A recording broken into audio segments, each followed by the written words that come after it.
Bom, pessoal, na terceira questão do nosso roteiro de estudo número 2, né?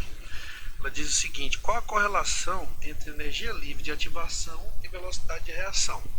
Bom, pessoal, aqui é bom a gente fazer uma distinção bem clara do que quando você está estudando termodinâmica, a primeira lei da termodinâmica, especialmente a primeira lei, a gente faz um gráfico muito semelhante a esse aqui. A gente faz o seguinte: a gente pega lá a coordenada da reação, né? Da reação, o caminho da reação, certo? E coloca a entalpia aqui. Aí a gente tem reagente, produto, como eu já tinha falado. Aí você tem aqui uma barreira de energia para chegar do reagente ao produto. Isso aqui seria uma reação exotérmica, né? Então daqui para cá um ΔH está caindo, né? Um ΔH negativo, então você tem uma reação exotérmica. Agora vamos entender o seguinte: quando eu coloco simplesmente a entalpia aqui, eu estou desprezando completamente a influência na reação de fatores entrópicos, né? Eu estou desprezando. Então, o mais correto seria o quê? Eu representar aqui a energia livre, certo? Energia livre. Não é questão de mais correto, não. A questão é que, se eu estiver analisando apenas o fator entálpico, ok. Agora, se eu quiser analisar o que favorece a reação, aqui também eu teria a coordenada da reação na abscissa, então eu tenho que levar em consideração tanto o fator de energia quanto o fator de probabilidades, né, do estado dos reagentes e dos produtos, ou seja, a parte entrópica. Então, o que acontece? Quando por uma teoria, a teoria do complexo ativado, o que a gente tem? Os reagentes, eles têm que alcançar, né? Imagine dois reagentes, eles estão se aproximando e vai haver uma troca de átomos, digamos assim. De alguma maneira, uma ligação vai ter que ser rompida, então ela vai ter que ser alongada. Isso provoca do outro lado da molécula um encurtamento de uma ligação, por exemplo. Além disso, essas aproximações, elas mexem com a polarizabilidade, elas têm a ver com a polarizabilidade das moléculas. Vocês lembram quando a gente discutiu a distinção entre efeito indutivo, efeito indutométrico, efeito mesomérico e metamérico, eletromérico, melhor dizendo? A gente estava falando o seguinte, que quando você tem indutivo e mesomérico, a gente está analisando uma molécula parada, uma molécula num estado em que um grupo dela provoca uma alteração nas densidades de cargas dela, seja por migração de elétrons sigma ou de elétrons pi. Já no caso, quando eu racionalizo na formação de um complexo ativado, eu estou pensando na polarizabilidade, eu estou pensando que na aproximação de um reagente com o outro, determinados grupos vão influenciar na distribuição de elétrons daquela molécula, seja por elétrons sigma ou por elétrons pi. Então eu já tenho um efeito dependente do tempo, já é a questão indutométrica ou eletromérica, né? Então, o que acontece? Os reagentes, eles se aproximando, né, eles vão, de certa forma, provocar uma modificação em sua estrutura, né, e eles vão adquirir uma estrutura menos estável, certo? Essa estrutura menos estável, digamos que ela esteja bem aqui nessa altura, certo?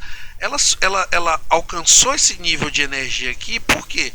Porque seus reagentes se aproximaram e, de certa forma, alteraram as suas estruturas e formaram o que a gente pode chamar aqui de complexo ativado, certo? Esse complexo ativado, ele é instável e a tendência é que ele forme produto, certo? A tendência é que ele forme produto. Agora, ele é formado também não só por conta da questão energética, energia de ligação e tal, essa energia potencial, mas tem também a questão entrópica, né? Tem a questão entrópica. Se ele está se organizando, digamos assim, para formar uma estrutura favorável, e essa estrutura favorável é que vai depois se quebrar dando nos produtos, certo? Então imagina duas espécies se aproximando, eles estão formando um complexo ativado, determinados átomos se aproximaram, formaram ali aproximadamente um anel de 3 membros, vamos colocar assim, e esse anel um está atraindo o outro, e de modo que quando esse anel se rompe, o que aparece são produtos, são espécies diferentes do que dos reagentes. Então, isso é uma espécie menos estável do que os reagentes, certo? Agora, são todos os reagentes que conseguem ter essa capacidade? Não. O reagente, para ele ter essa capacidade, ele tem que ter uma orientação, ele tem que, digamos assim, agora falando um pouco de teoria de colisão também, eles teriam que colidir de forma favorável, né, para formar essa estrutura que eu citei basicamente aqui.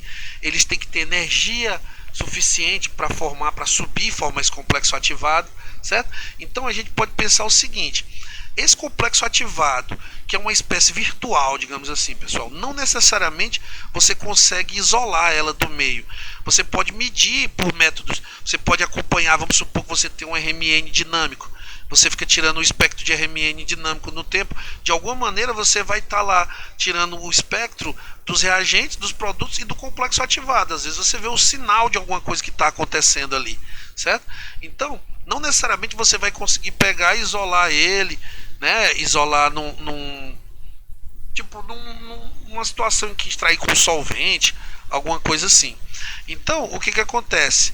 Esse complexo ativado, ele é bem instável, e a tendência é que ele forme ou o intermediário ou diretamente os produtos, certo?